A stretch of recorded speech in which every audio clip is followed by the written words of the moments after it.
Plastiskā ķirurģija ir ienākusi mūsu dzīvē jau pirms daudziem gadiem un ir ieņēmusi stabilu vietu tajā. Tā gan palīdzēs novērst nopietnos ārējā izskata trūkumus, gan ļauj izmainīt sevi, kļūt skaistākam un pašpārliecinātākam.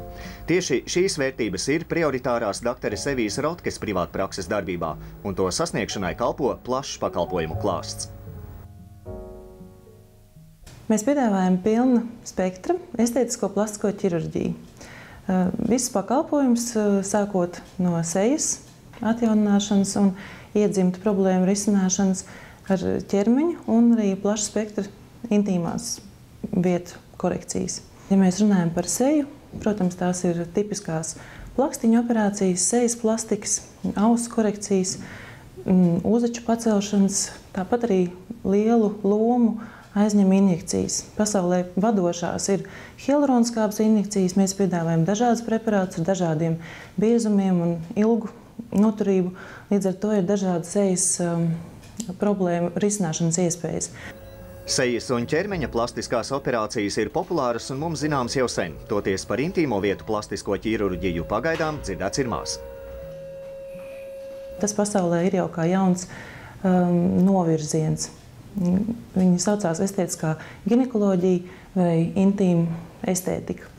Un ja mēs visu laiku esam runājuši par sejas un ķermeņa novecošanu, tad intīmo zonu novecošana ir palikusi mazliet tāda tā kā neizrunāta vai aizmirsta, bet noveco viss ķermenis. Un pasaulē šobrīd ir ļoti daudz metodas, kā veikt atjaunināšanu ne tikai redzamajās daļās, bet arī intīmajās zonās.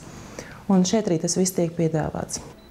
Runājot par populārākajām operācijām, ko veids Latvijā un pasaulē, līdera vietu šī topa virsotnē gadiem stabili saglabā krūšu korekcijas. Šīs operācijas ir ļāvušas miljoniem sieviešu visā pasaulē kļūt seksīgākām un pašpārliecinātākām. Pieņemt lēmumu par plastiskās operācijas veikšanu vairākumam izdodas viegli, bet kādam tomēr ne.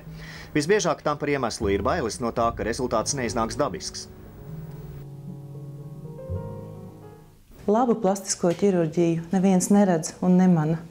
Jūs pa ielu ejot redzat ļoti daudz labas plastiskās ķirurģijas gan sejā, gan krūtīs. Un ļoti bieži ir tā, ka cilvēki ģimenēs vai draugu pulkā pat nezina, ka šī vai cita sieviete ir veikusi kādu operāciju, jo viss ir tik dabīgi un tik svaigi, ka nerodās jautājums. Toties jums pēc šīs sižeta noskatīšanās noteikti ir radušies daudz jautājumi. Un tas ir labi, jo jūs esat uz pareizā ceļa. Ceļā uz savu skaistumu un labu pašsajūtu. Galvenais uz šī ceļa ir izvēlēties īstu pavadoni, pieredzējuši uzticamu profesionālu. Un jau jūs zināt, kur to atrast.